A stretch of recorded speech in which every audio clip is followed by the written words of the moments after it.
Kabanata 12:16. Ilang paghinga lang ang kinailangan bago muling lumitaw ang kuko. Sa wakas, nang marinig nila ang kakaiba at masamang tinig, isang malakas na lalaki ang biglang gumanti. Tumakbo. Tila tuluyang nagising ang lahat dahil sa pangungusap na ito.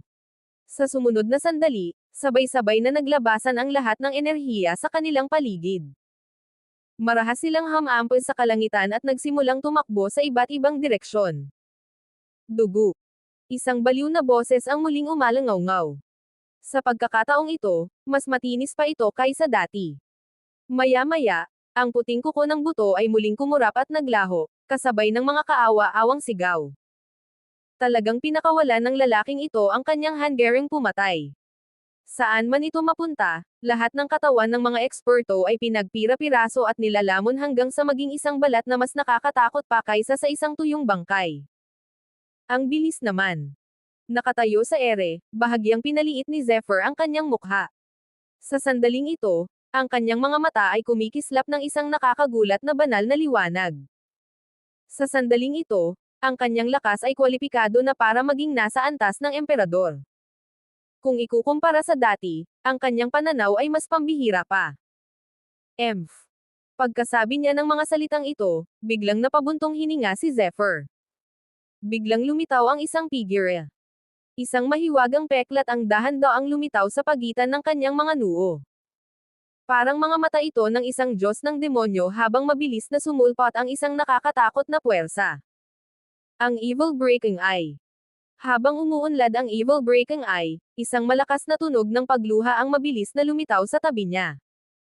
Doon, isang malaking kamay na may puting buto ang marahas na humawak sa kanya. Anong purong enerhiya ng dugo? Dahan-daang lumitaw ang mahiwagang boses, taglay ang hindi maitagong kasabikan at pananabik. Ito ay mas mabilis kaysa dati. Gusto mo ba ang dugo ko? Natatakot akong wala kang kakayahang. Umalis ka rito. Isang malamig na ungol ang pinakawalan ni Zephyr. Sa pagitan ng kanyang mga kilay, isang nakasisilaw na banal na liwanag ang agad na sumiklab. Ang guhit na ito ng banal na liwanag ay parang isang banal at mahabang sibat, 10 metro ang haba. Taglay nito ang kapangyarihang wasakin ang dyablo at ang kasamaan. Tila kayang-kaya nitong punatin ang langit at marahas na sumugod roon. Sizzle-sizzle. Umungol. Marahas na nagbanggaan ang White Bone Claw at ang Divine Spear ni Zephyr. Sandaling nagsimulang maglaho ang dalawang uri ng kapangyarihan ng walang kabuluhan. Bagamat kamangha-mangha at lubhang kakaiba ang mga puting kuko na may butong ito, ang kasalukuyang lakas ni Zephyr ay mas malakas kaysa dati. Ang paglago ng kanyang cultivation at ang paglaki ng kanyang dragon scales ay natural na humantong sa isang malaking pagtaas sa kanyang lakas. Ang Evil Breaking Eye mismo ay kayang paksain ang mga dyablo at masasamang espiritu. Ngayong nagamit na ito, malinaw na walang nakuhang kalamangan ang White Bone Claw na ito. Sa White Bone Claw, malinaw na makikita ang maraming kakaibang usok na nagsimulang mabuo, at ang mga bitek ay nagsimulang lumitaw ng paisa-isa. Shit! Halatang galit na galit ang masamang boses. Kasabay ng isang nakakabaliw na ungol, biglang naglaho ang puting kuko na may buto. Dahil sa pakiramdam na ang masamang enerhiya sa paligid niya ay naglaho na parang alon, ang ekspresyon ng mukha ni Zephyr ay nagsimulang maging mas kakaiba. Gayunpaman, agad niyang natanggap ang sagot. Mahigit 10 milya ang layo, malinaw na nakita ng kanyang Evil Breaking Eye ang isang malaking puting kuko na kumakaway ng mapangahas. Saan man ito magpunta, walang nilalang ang makakapidyo dito at diretsyong nalunok. Kabanata 12:17. Sa isang kisap mata, nakarating na siya sa isang lugar na mahigit 10 milya ang layo. Ang bilis naman. Napagpasyahan ni Zephyr na ang puting kuko na may buto ay ang puting kuko na may buto mula kanina. Sa patuloy na paggana ng Evil Breaking Eye, hindi lamang nakita ni Zephyr ang paglitaw ng puting kuko, kundi pati na rin ang isang kakaibang kalansay na unti-unting lumilitaw. Ang kalansay na ito ay tumataas hanggang sa mga ulap. Para itong isang malademonyo na bundok na may puting buto mula sa Archean Ian. Ang dalawang matutulis na kuko ng kabilang panig ay parang dalawang walang katapusang lambat. Saan man sila magpunta, may mga bangkay sa lahat ng dako, at walang buhay na nilalang ang makatakas. Tila nilalamon lang ng malaking masamang kalansay na ito ang laman at dugo. Wala itong pakialam sa ibang buhay. Sa loob ng maikling panahon, ang lakas ng lalaking ito ay patuloy na tumataas. Kahit ang kasalukuyang ako ay nakaramdam ng kaunting pressure. Habang nakatingin sa malaking kalansay na ito, nagpakita ng seryosong ekspresyon ang mukha ni Zephyr at sinabi niya sa mahinang boses. Ang matandang magnanakaw na iyon na walang kamatayan ay ipinanganak para maging isang B** star. Malamang na maraming masasamang nilalang sa loob ng espasyong ito. Seryosong nagsalita rin ang Nine Netherbird gamit ang malademonyong mga mata nito. Hindi lang ang Nine Netherbird, maging ang mukha ni Zephyr ay may seryosong ekspresyon. Sa di malamang dahilan, nakaramdam siya ng napakasamang kutob. Parang may malaking nangyari. Ang pinagmulan ng pakiramdam na ito ay hindi ang malaking masamang kalansay, kundi mula sa ibang mga lugar. Tara na. Habang matalim na tinitigan ang masamang kalansay, mahinang sabi ni Zephyr. Sa sandaling ito, ang mga daloy ng liwanag ng dugo ay patuloy na dumadaloy sa katawan ng kalansay na gland. Ang siksik na enerhiya ng dugo ay malinaw na nararamdaman kahit mula sa layong mahigit 10 milya. Ang masamang kalansay ay mas malakas kaysa dati. Hindi lang iyon, ang katawan ng malaking kalansay ay halatang lumiit ng husto. Swoosh! Sa sumunod na sandali, ang figure ni Zephyr ay lumipad na sa ere. Nakakatakot na lalaki yan. Nakaalis na ba siya sa wakas? Hindi nagtagal pagkaalis ni Zephyr, isang malamig at masamang boses ang unti-unting lumitaw. Ang boses na ito ay malinaw na galing sa napakalaking kalansay na iyon. Sa sandaling ito, dalawang kumpol ng apoy ang dahan-daang lumaki sa loob ng mga walang laman na mata ng masamang kalansay na mahigit 10 kilometro ang layo. Tila ito ang diwa ng isang masamang katawan sa loob ng apoy. Sa isang sulyap, mararamdaman ng isang tao ang panginginig ng kanyang kaluluwa. Gising na ako. Hari ng mga hayop, hari ng mga paniki ng dugo. Mukhang malapit ka nang lumitaw. Habang dahan-daang lumalabas ang boses, biglang gumalaw ang puting kuko ng masamang kalansay. Kasabay ng isang malakas na kalabog, naglakbay ito ng ilang kilometro at walang awang sinunggaban ang figure ng isang napakalaking mabangis na halimaw. Kasunod ng pag-angat ng matatalas na kuko, agad na bumulwak ang sariwang dugo. Kasunod nito, ang napakalaking mabangis na halimaw na iyon ay naging isang supot na balat. Natural lamang na hindi malalaman ni Zephyr ang tungkol sa mga kilos ng masamang kalansay. Sa sandaling ito, mabilis siyang sumusulong. Nakakulong na ang evil breaking eye sa kanyang paligid at patuloy na naghahanap ng kung ano. Sabihin mo nga sa akin, ano ang hinahanap mo? Nang makita ang mga galaw ni Zephyr, hindi mapigilan ng Nine Netherbird na magtanong. Bulaklak na hindi masisira. Kailangan ko itong hanapin. Walang pakialam na sabi ni Zephyr. Bagamat ang indestructible flower na ito ay isang bagay lamang na bahagyang ipinagkatiwala sa kanya ng kanyang martial tiyuhin, labis pa rin itong inaalala ni Zephyr. Siya nga pala. Alam mo ba ang ibig sabihin ng dissolve? Biglang tumingin si Zephyr nang may pagtataka sa Nine Netherbird at nagtanong. Kabanata 12:18. Nang magharap ang kanyang Panginoon na si Maxim Callahan at si Elder Ethan Klein, minsan na niyang sinabi na maging ang ekspresyon ng mukha ni Elder Ethan Klein ay hindi maiwasang magbago. Kaya naman, medyo naging mausisa siya sa mga salitang iyon. Matuno. Paano mo nalaman yan? Habang nakatingin kay Zephyr, biglang gumalaw ang katawan ng Nine Netherbird at hindi mapigil ang magtanong. Hindi inaasahan ni Zephyr na magkakaroon ng ganito kalaking reaksyon ang Nine Netherbird. Nabanggit ito minsan ng aking Panginoon. Ang iyong guro. Isang kakaibang tingin ang lumitaw sa mukha ng Nine Netherbird. Pagkatapos, isang ekspresyon ng gulat ang sumilay sa malademonyong mga mata nito, at sinabi nito sa malalim na boses. Ang shattering ay isang uri ng kakilakilabot na kasanayan na mahirap makuha.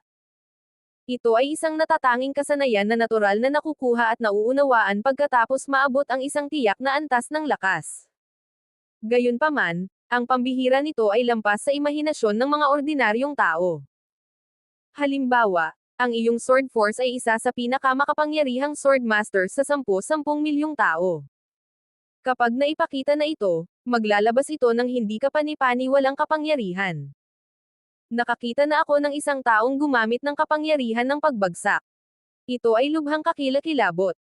Pagkatapos itong may sigawa, ang kalaban ay gagawa ng isang malaking martilyo, na tila naghati sa langit at lupa at nagwasak sa espasyo sa loob ng radius na libu-libong milya. Nang dumating sa puntong ito, maging ang mga mata ng Nine Netherbird ay nagsimulang maging hindi mapakali. Napakalakas ba nito? Pagkasabi niya ng mga salitang ito, nagsimulang magbago ang kulay ng mukha ni Zephyr. Siyempre naman totoo. Parang na-upgrade lahat ng lakas ng katawan mo. Napaka-overpreaching nito. Gayunpaman, ang nakakatakot na kapangyarihang maaaring makamit sa pamamagitan ng isang tunay na pagbagsak ay makakamit lamang ng isang martial artist.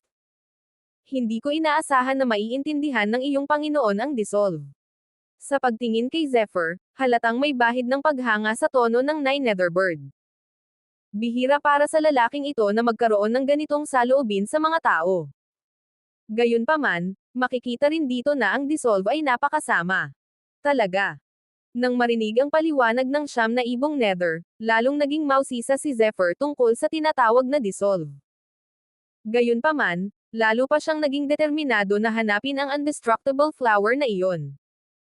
Mahirap isipin na sa kabila ng kamangha-manghang mga nagawa ni Master, magagawa pa niyang maging dahilan para bumaba ang reputasyon ng Supreme Peak. Sa puntong ito pa lang, masasabi na ng isa na talagang may kakaibang nangyayari. Gayunpaman, inaabangan din ni Zephyr ang tinatawag na dissolve na ito. Huwag mo nang isipin yan. Kung madali mong mauunawaan ang pagkawasak, lahat ng tao sa kalye ay magiging eksperto na. Sa totoo lang, ang pag-unawa sa pagkawasak, ay hindi mas masahol kaysa sa pag-unawa sa puwersa. Masasabing isa ng malaking regalo para sa iyo ang pag-unawa sa puwersa ng espada. Kung mauunawaan mo ulit ang pagkawasak, maiinggit ang mga tao. Nang makita ang mapanglo na ekspresyon ni Zephyr, naiinip na sabi ng Nine Netherbird. Hehe, naisip ko lang saglit. Siguro may pagkakataon na talaga ako. Tumawa si Zephyr. Ang kanyang figure ay nakapaglabas na ng isang agos ng liwanag at mabilis na naglaho mula sa orihinal na kinaroroonan. Bye-bye. Sa isang natural na kanal, patuloy na umiihip ang mga itim na ulap, at ang mga manipis na liwanag ng dugo ay lumabas mula sa mga ito, na para bang mga makamandag na ahas na kasing kapal ng hinlalaki. Sa kailaliman ng bangin, sa lugar na natatakpan ng mga itim na ulap, isang sinaunang kuweba ang tahimik na nakahiga roon. Kabanata 12:19. Madilim na madilim sa paligid ng kuweba. Biglang bumukas ang isang pares ng pulang dugong ilaw. Buzz. Ang nakakatakot na pulang dugong liwanag ay humiwa sa kalangitan na parang humiwa sa himpapawid, at ito ay kumikislap na may nakapanlulumong kapangyarihan. Sok sok sok. Habang sumisikat ang liwanag ng dugo, biglang tila lumiwanag ang nakapalibot na espasyo. Sa loob ng kuweba, isang malakas na tawa ang lumabas na parang isang demonyo.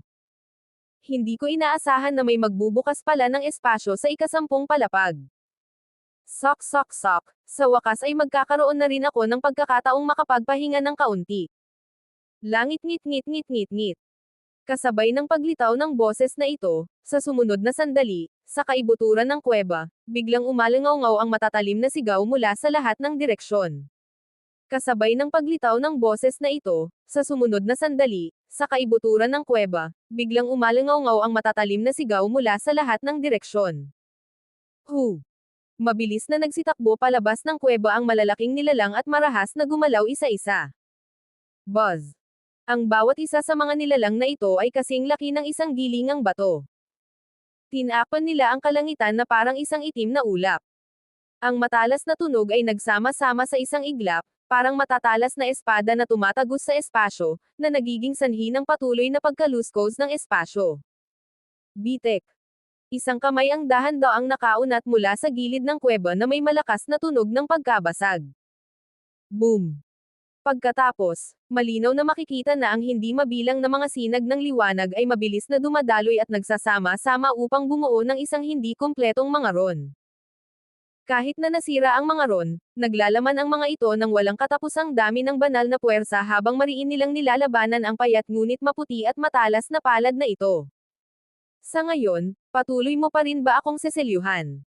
Biglang lumabas ang malamig na boses na may kasamang hindi maitagong galit.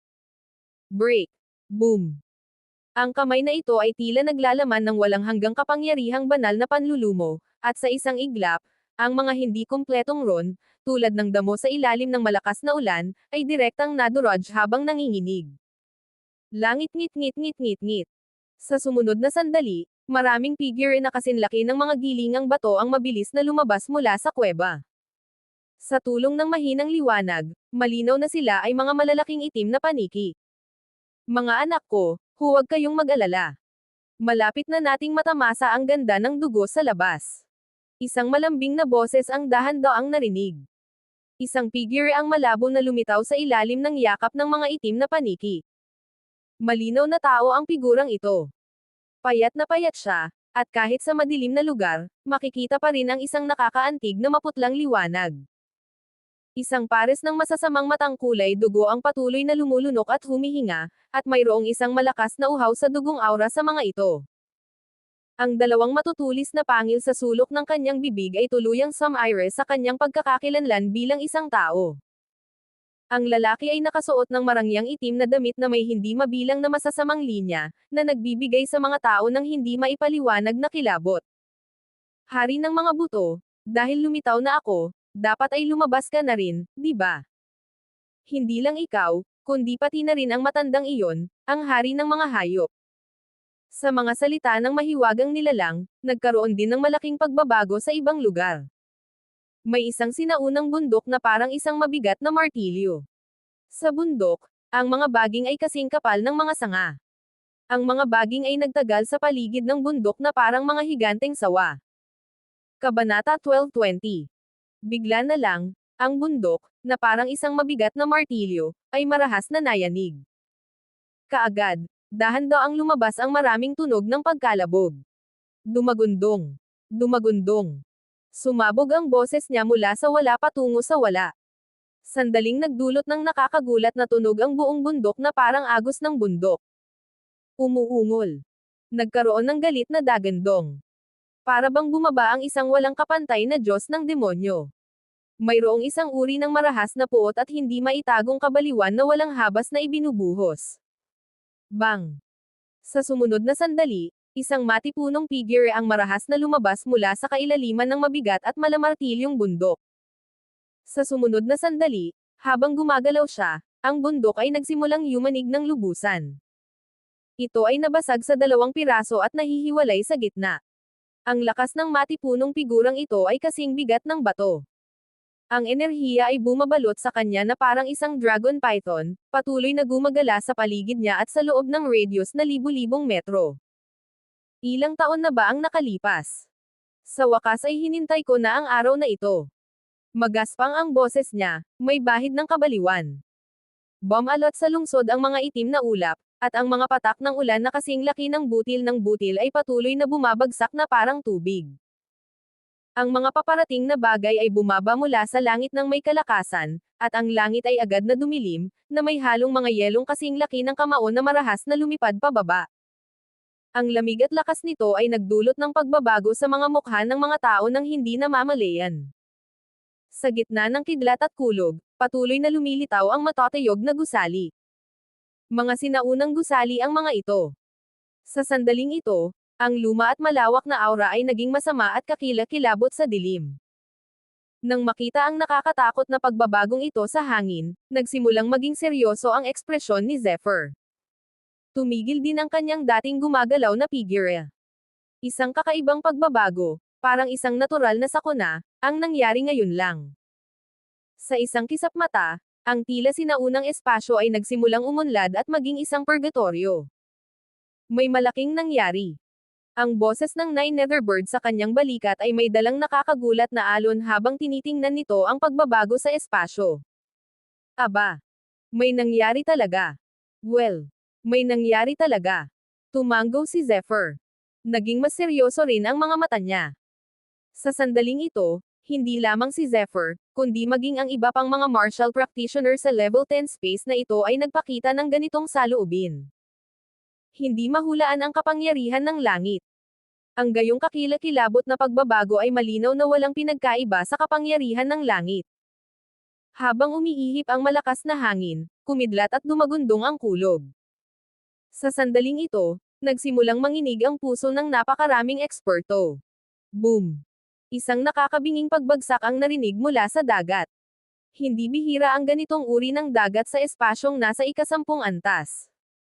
Noong una, walang may pakialam dito, pero ngayon ay hindi nila maiwasang magmukhang seryoso. Kahit sa sandaling ito, si Zephyr, na nasa himpapawid, ay hindi maiwasang mapatitig sa kanyang mga mata. Ang kanyang mga pupil ay agad na naging parang sinag ng karayom. Ito ay dahil sa kanyang paningin, malinaw niyang nakikita ang isang madilim na figure na dahan-daang lumalapit mula sa tubig dagat. Sa sandaling ito, ang kakayahan ni Zephyr sa pakikipaglaban ay hindi mas mahina kaysa sa isang eksperto sa antas ng emperador. Masasabing siya ay lubos na mahusay at matapang. Gayunpaman, hindi niya maiwasang magpakita ng isang maingat na ekspresyon. Umuungol. Sa wakas, habang tumunog ang isang mahabang dagandong, ang madilim na anyo ay marahas na sumugod mula sa dagat. Ang pakiramdam. Napakalaki nito, parang isang malaking berdeng bundok. Ang katawan nito ay 50 hanggang 60 metro ang haba. Mukha itong isang sawa na kulay berde, ngunit mayroong lubos na pagkakaiba sa pagitan nito at ng sawa.